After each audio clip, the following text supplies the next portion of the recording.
मंगल का प्रदोष निकाल कर रख लो कि मंगल का प्रदोष इस दिन पड़ रहा है, मंगल की त्रयोदशी तिथि पड़ रही है, प्रदोष व्रत मंगलवार का पड़ रहा है।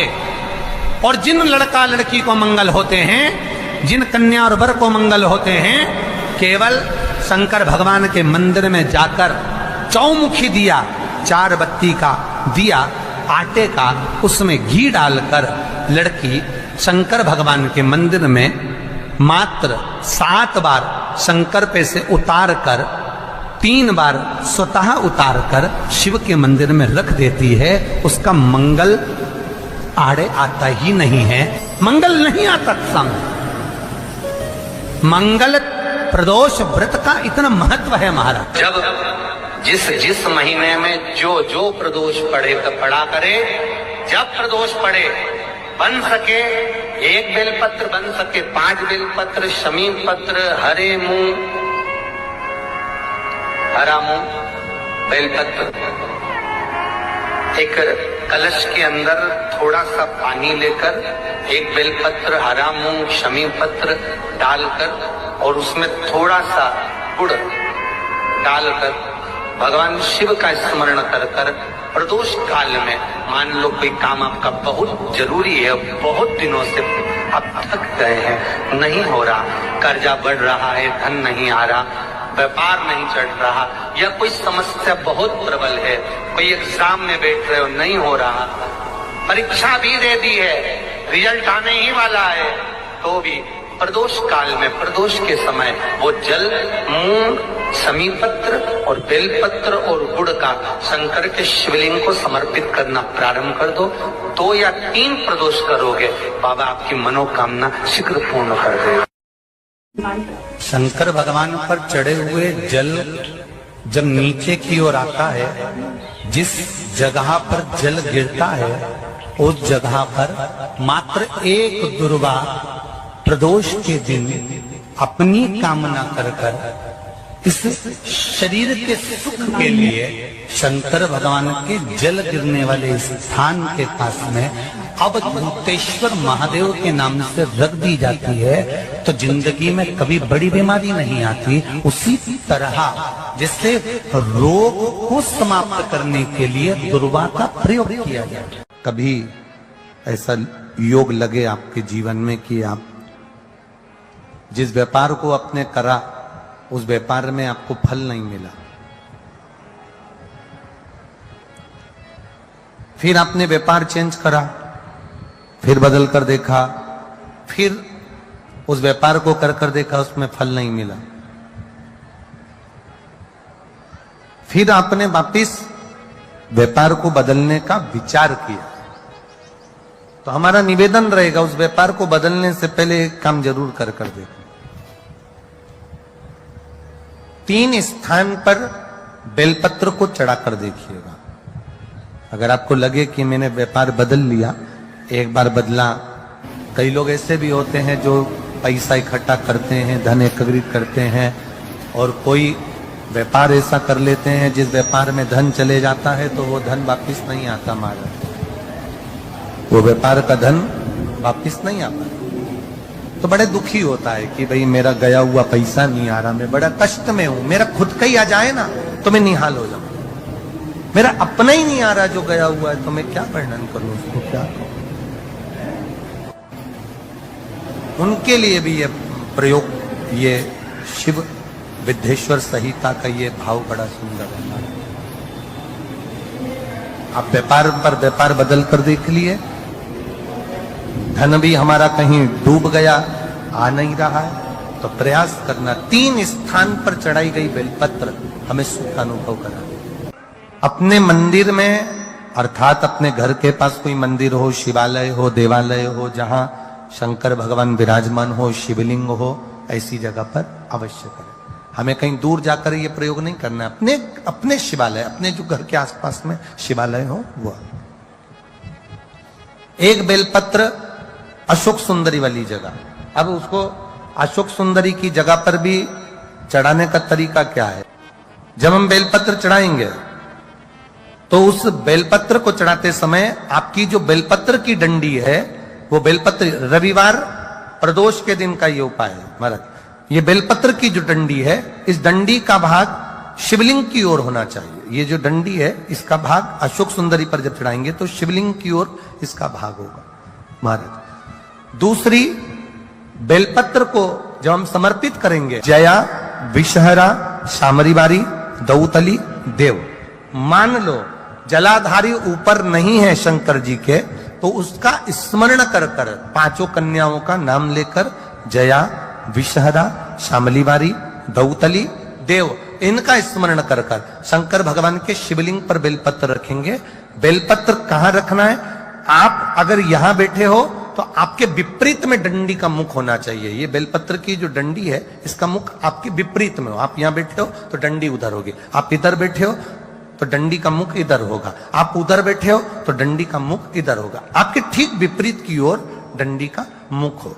ये दो जगह बेलपत्र समर्पित करने के बाद तृतीय बेलपत्र शिवलिंग की जो जलाधारी है, जहां पर भगवान शंकर का शिवलिंग रखा है, वहां स्पर्श कराकर, केवल छुआना है, स्पर्श कराकर बेलपत्री के पेड़ के नीचे ही कोई कंकर हो, कोई शंकर हो या कोई मिट्टी का ढेला हो, नी हो, तो वहीं मिट्टी को थोड़ी सी ऊंची कर कर एक बेलपत्र बैठकर इस बेलपत्री की डंडी जड़ की ओर, मतलब जो वृक्ष होता है उस ओर इस डंडी का मुख होना चाहिए।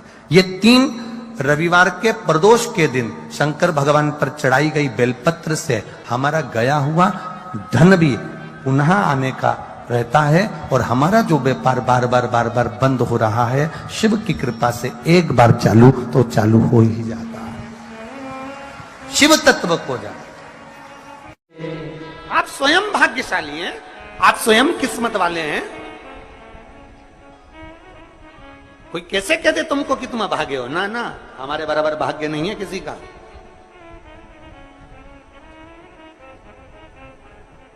तुम्हारी ग्रह खराब है,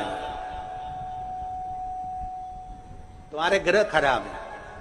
संभेश्वर महादेव का नाम 7 कनेर के पुष्प, कितने? 7 कनेर मान लूंगा। ये रोड पर जो जाते हो डिवाइडर में पीला पीला फूल लंबा, जो कि पशु पक्षी कोई नहीं खाता, जहरीला फूल माना जाता है, कनेर के 7 फूल, एक बेलपत्र। जिस समय पर कनेर का फूल बेलपत्र के साथ चढ़ाया जाएगा तो 7 कनेर के पुष्प सीधी बेलपत्र पर आपको रखना। 2-3 प्रदोष कर कर देखना। अगर कोई आपसे कहे कि आपका भाग्य ठीक नहीं चल रहा, आपकी किस्मत ठीक नहीं चल रही, आपके ग्रह ठीक नहीं चल रहा है, आप भाग्यशाली नहीं हो, पहले तुम वहां से उठ जाओ। उसके बाद में देवाधिदेव महादेव के पास 7 कनेर के पुष्प एक बेलपत्र में रखकर नंदीश्वर के पास में बैठकर श्री शिवाय नमस्तुभ्यम बोलकर अशोक सुंदरी वाली जगह पर स्पर्श कराकर भगवान शंकर पर 7 फूल के साथ बेलपत्री की डंडी अशोक सुंदरी की साइड हो, ऐसा स्मरण करते हुए शिव को समर्पित कर दे। वही बेलपत्री 5 बार नमः शिवाय या पंचाक्षर मंत्र, षडाक्षर मंत्र या श्री शिवाय नमस्तुभ्यम बोलकर वही बेलपत्री 3 प्रदोष, 4 प्रदोष, 5 प्रदोष, 2 प्रदोष, जितने प्रदोष आप चढ़ा रहे हैं प्रदोष काल में, वो बेलपत्री लाकर अपने कक्ष में अपने पूजन वाले स्थान पर रखते जाओ। एक बेलपत्री एक प्रदोष पर लाओगे, अगला प्रदोष आएगा, कितना अंतर पड़ता है आपके भाग्य बदलने में, आपको खुद मालूम पड़ जाएगा कि आपकी किस्मत कैसे बदल गई। मेहनत आपको करना है, परिश्रम आपको करना है, लगन आपको लगाना है, और बेलपत्री और कनेर का पुष्प शिव को चढ़ा। चालू करो प्रदोष चढ़ाना। और जब प्रदोष चढ़ाओगे तो अगस्त के महीने की जो प्रदोष आएगी 17 अगस्त को, तब तुम सीहोर कावड़ भरने के लिए आओगे सरी, तब एक प्रदोष पे यहां पे भी चढ़ा ले, चढ़ाओ शंकर का भजन। यहां नहीं चढ़ा सकते, अपने घर पर चढ़ाओ, अपने शिवालय में चढ़ाओ, अपने देवालय में चढ़ाओ, अपने नजदीक में जो शंकर मंदिर वहां चढ़ाओ। आराधना शिव की। कोई कह दे तुमसे कि ये ठीक नहीं, प्रथम आप ये जो कनेर के फूल चढ़ाओगे ना, इसमें श्रंभेश्वर महादेव का भाव होना चाहिए। श्रंभेश्वर महादेव, फिर से एक बार बोलो, कौन से महादेव? श्रंभेश्वर। और फिर एक निवेदन, मान लो कि डॉक्टर कह दे कि बच्चे की धड़कन नहीं आ रही है, 7 पुष्प कोई से भी, 7 बेलपत्र अशोक सुंदरी वाली जगह पर एक एक कर कर बेलपत्र, एक बेलपत्र एक पुष्प अशोक सुंदरी वाली, एक बेलपत्र एक पुष्प अशोक सुंदरी वाली जगह पर चढ़ा दीजिए, और एक बेलपत्र उसमें से एक पुष्प लेकर अपने घर जाइए, और 15 दिन के बाद वापिस उस बच्चे की सोनोग्राफी जांच डॉक्टर के कहने से कराइए। बाबा उस बच्चे की धड़कन, श्वास और शरीर पूरा देगा।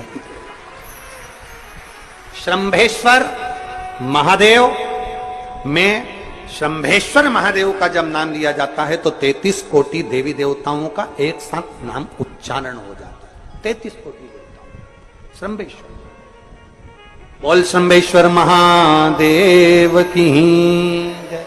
श्रंभेश्वर भगवान का स्मरण किया है। आगे वर्णन आया है भगवान के सुंदर आनंदमय स्वरूप का। जब भगवान देवाधिदेव महादेव आनंद में विराजमान थे, देवता और राक्षसों ने मिलकर मंथन किया। मंथन में विष निकला जो देवाधिदेव महादेव के पास पहुंचा। शिवजी ने विष को धारण करा, क्योंकि घर का जो बड़ा होता है, घर का जो बुजुर्ग होता है, उसको बहुत सहना पड़ता है, बहुत सहना पड़ता है। घर का जो बुजुर्ग है, घर का जो बड़ा है, उसको सहना पड़े। जैसे तुम्हारे घर में बिजली है, अरे बोलो तो जम के, लाइट बिजली है। प्रत्येक घर में बिजली होती है, तो क्या प्रत्येक घर बिजली घर बन जाता है? जम के बोलो जरा। बिजली घर तो 1 2 कहीं कहीं, बड़ा शहर है तो थोड़े ज्यादा हो सकते, छोटा शहर है, छोटा गांव है तो बिजली घर 1 2। प्रत्येक घर में बिजली होती है, पर सारे घर बिजली घर नहीं कहलाते, बिजली घर नहीं बन जाते। बिजली घर तो कोई सा घर होता है। उसी तरह ढेर सारे तुम्हें कथा करने वाले भी मिलेंगे, ढेर सारे तुम्हें ज्ञान देने वाले भी मिलेंगे, ढेर सारे तुम्हारे पास में, तुम्हें मोबाइल खोलोगे, टीवी खोलोगे तो ढेर सारे महाराज मिलेंगे, पर सब देवाधिदेव महादेव के भक्त नहीं मिल जाते। बड़ा कठिन होता, बहुत कठिन। प्रत्येक घर बिजली घर नहीं होता। उसी तरह घर में रहने वाला प्रत्येक व्यक्ति शंकर का भक्त नहीं होता। उस घर में रहने वाले 10 लोगों में, 15 लोगों में, 20 लोगों में, 25 लोगों में, 5 लोगों में, 10 लोगों में कोई 1 2 ऐसे होते हैं, कोई 1 आध 2 ऐसे होते हैं जो शंकर की भक्ति में डूबे होते हैं, शिव के स्मरण में डूबे होते हैं। घर वालों को लगता है कि काम पर काम हो रहे हैं, अच्छे काम हो रहे हैं, खूब अच्छे काम हो रहे हैं, पूरे खानदान में अच्छे काम हो रहे हैं। कई लोग कहते हैं इसकी कृपा हो गई, उसकी कृपा हो गई। ना, जो रोज तुम्हारे घर में से कोई एक व्यक्ति शंकर को जल चढ़ाने जा रहा है, ये उसकी कृपा है जो तेरे घर में आज सब कुछ आनंद होता चलेगा। ये उसकी कृपा है। अंत बिंदु मेरा शिव है। चंचुला देवी हाथ जोड़कर कहती है, प्रभु कृपा कर। भगवान शिव विष पीकर नीलकंठधारी बन जाते हैं। अमृत पीने वाले देव कहलाए और विष पीने वाला देवाधिदेव महादेव कहलाए। महादेव। थोड़ा दुख आए तो चिंता न करना, बाबा कुछ अच्छा करने वाला होगा। थोड़ा कष्ट आए तो चिंता मत करना, बाबा कुछ अच्छा करने वाला होगा। जल्दी से काम नहीं निपटे, बहुत मेहनत करना पड़ रही है। हम 3 बार 4 बार कुबेरेश्वर धाम आ गए, 5 बार आ गए, बाबा कब सुनेगा? चिंता मत करना, फाइल थोड़ी मोटी है पर बाबा थोड़ा समय लगाएगा, करेगा। किसी को खाली नहीं भेजता तो तुम्हें कैसे भेज दे? किसी को नहीं भेजा उसने खाली।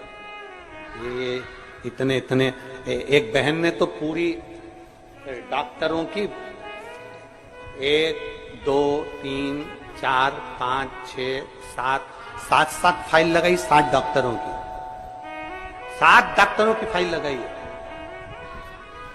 और सब डॉक्टरों ने कह दिया था कि तेरे घर संतान नहीं होगी, तो नहीं।